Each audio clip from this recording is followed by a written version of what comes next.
ফটিক রেখে দিল। তাহলে বেটার নাম রাখার সময় ইমাম সাহেবের কাছে ঘুজুর ঘুজুর ঘুজুর ঘুজুর করছে। বেটার বিয়ে দেওয়ার সময় একবার ওকে ইমাম সাহেবের কাছে গেলে বললে না যে বেটার বিয়েতে পণ লওয়া যাবে তো ইমাম সাহেব? পণ লওয়া যাবে? এইটার বেলা তুমি ইমাম সাহেবের কাছে যাও না। যেটা তোমার সুবিধা হয় ওটা তুমি জানতে যাও, যেটা তোমার অসুবিধা হয় তার থেকে তুমি বিরত থাকো। কথা ঠিক বলছি না ভুল বলছি? এরকম টাকা পয়সার লেনদেন আপনাদের দিকে হয় না তো? হয়? ভালো হয়? বাবা বাবা, কঠিন ব্যাপার। ধোলাই দিব, একটু ধোলাই দিব? হ্যাঁ বলবো? বলবো না থা। এবার অন্য লাইনে যাচ্ছি, ভালো আমল দুটো বলে দিচ্ছি, ঠিক আছে? একটা চমৎকার হাদিসের ঘটনা আপনার সামনে বর্ণনা করছি। মরা মানুষের মতো বসুন, নড়াচড়া করবেন না, এক ফোঁটা নড়াচড়া করতে পাবেন না আপনি। হাদিসটা বর্ণনা করছি, ভালো করে শুনুন। আল্লাহ নবী জনাব রাসূলুল্লাহ সাল্লাল্লাহু আলাইহি ওয়াসাল্লাম মিরাজের রাত্রিতে তিনি মিরাজে গেলেন। কোথায় গেলেন? মিরাজে। মিরাজে গিয়ে দেখছেন জান্নাতের ভিতরে একটা যুবক ছেলে ঠক ঠক ঠক ঠক ঠক ঠক করে হাঁটছে। কোথায়? জান্নাতের ভিতরে। আল্লাহ নবী জিবরিলকে জিজ্ঞাসা করে বলছেন, জিবরিল মা হাযা রাজুল, কে লোকটা? কে? আমি নবী জান্নাতে যেতে পারলাম না, এই লোকটা জান্নাত চলে গেল, কে লোকটা? তখন জিবরিল বলছেন, আল্লাহর নবী, এটা আপনার মসজিদের মুয়াজ্জিন হযরত বিলাল রাদিয়াল্লাহু তাআলা আনহু। আল্লাহু আকবার।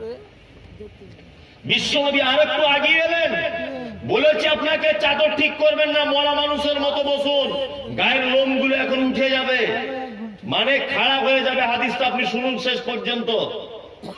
আল্লাহ নবী আরেকটু আগিয়ে গেলেন। আর একটু আগিয়ে যাওয়ার পরে দেখছেন একজন মহিলা পর্দার ভিতরে, পর্দা নাসিন মহিলা জান্নাতের আরেকজন মহিলার সঙ্গে কথোপকথনে ব্যস্ত। আল্লাহ নবী জিবরিলকে বলছেন, মাহাজাল ইমরাত। জিবরিল, কে মহিলাটি? মহিলাটি কে গো? আমি নবী জান্নাতে যেতে পারলাম না, মহিলাটি জান্নাত চলে গেল। আল্লাহ নবী সাল্লাল্লাহু আলাইহি ওয়াসাল্লামকে জিবরিল বলছেন, আল্লাহ নবী, এটা আর কেউ নয়, এটা হলো আবু তালহার স্ত্রী, ডাকনাম উম্মে সুলাইম। আল্লাহু আকবার। বিশ্ব নবী ফেরত এলেন, ফজরের নামাজের পরে বসে আছেন। হযরতে বেলালকে ডেকে বলছেন, বেলাল, ও বেলাল, বেলাল এদিকে এসো বাবু। হাবশি গোলাম তো আফ্রিকার মানুষ ছিলেন হযরতে বেলাল। ঠোঁটগুলো ছিল লম্বা এরকম ঝোলা ঠোঁট, কালো ঠোঁট, কালো কুচকুচে হযরতে বেলাল, বেটে সাইজের লোক ছিলেন হযরতে বেলাল। দুটো একটা দাড়ি ছিল তার, তারিখের বইয়ে পাওয়া যায় এটা। একদম কালো কুচকুচে বেটে লোক। আল্লাহ নবী বলছেন, বেলাল, আমি এইমাত্র রাত্রি বেলাতে জিবরিল আমাকে নিয়ে গেল আসমান ফেড়ে দিয়ে, আমি জান্নাতের ভিতরে দেখে এলাম, বেলাল তুমি জান্নাতের ভিতরে যেন জুতো পরে, লোহার জুতো পরে, কাঠের জুতো পরে, এখনকার দিনের বুট জুতো পরে রাস্তা দিয়ে হাঁটলে যেমন করে ঠক ঠক ঠক ঠক ঠক ঠক করে আওয়াজ হয়।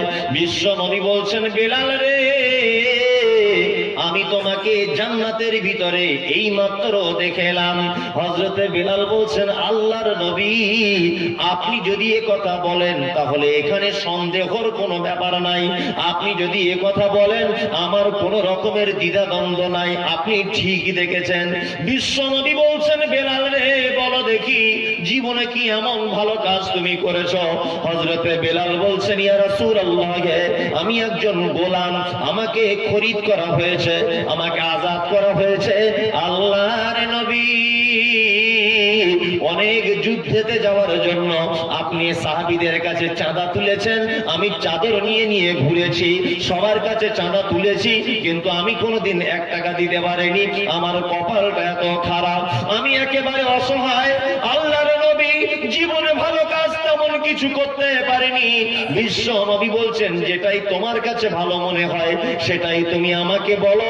হযরতে বেলাল বলছেন, আল্লাহর নবী, আমার জীবনে একটা শুধুমাত্র ভালো কাজ, কাজটি হলো এই, আমার দিনের বেলা যতবার ওযু ভেঙে যায় ততবার ওযু করি, আর মসজিদে গিয়ে 2 রাকাত করে তাহিয়াতুল ওযুর নামাজ পড়ে নেই।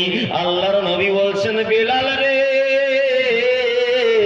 তোমার এই আমলটাতে আল্লাহ এত খুশি হয়েছে যে তোমার মতো একজন বেলালকে আগে থেকে জান্নাতের ভিতরে রেডি করে রাখা আছে।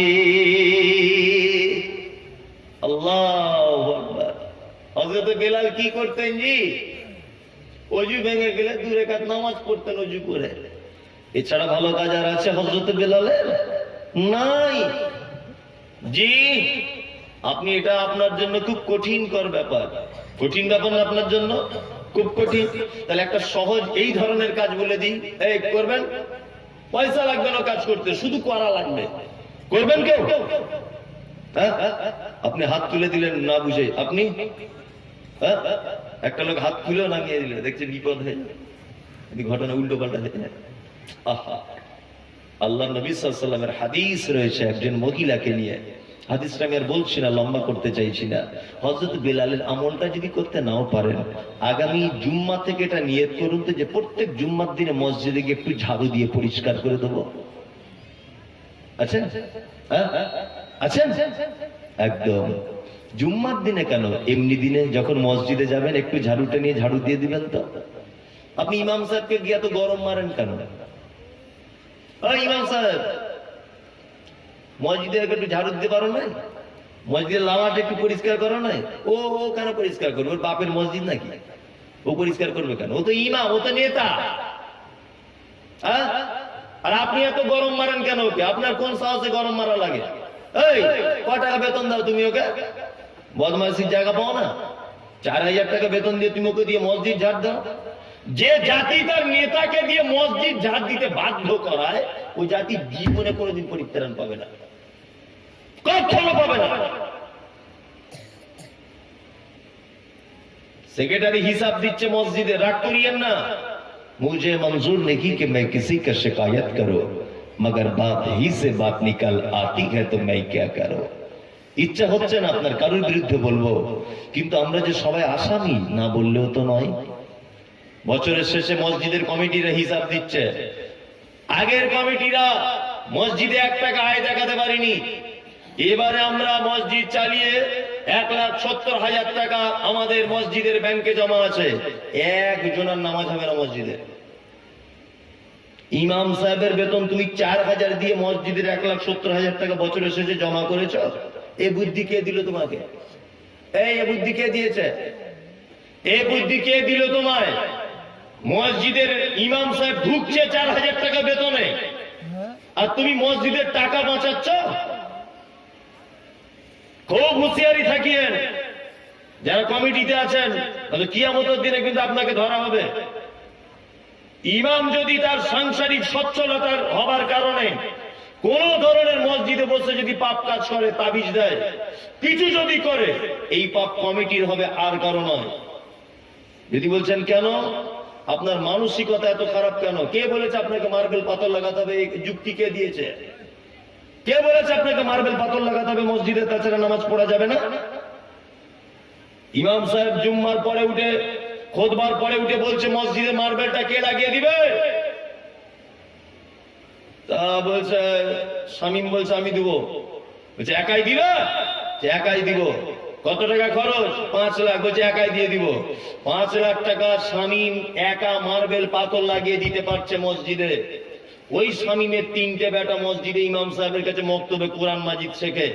ওর এত নিজ মানসিকতা, 5 লাখ টাকার মার্বেল পাথর লাগিয়ে দিতে পারে।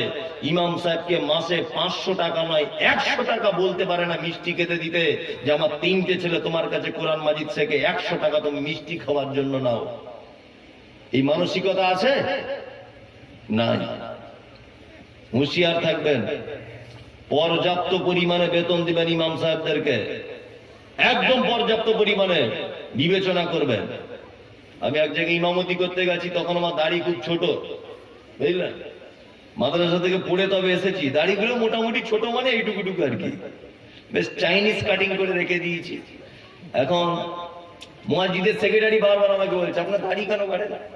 দাড়ি কেন বাড়ে না? দাড়ি কেন বাড়ে না? আমি বলছি যেমন বেতন তেমন দাড়ি। 1300 বেতন, কত বড় দাড়ি নেবে তুমি? হ্যাঁ, বদমাসি জায়গা পাও না?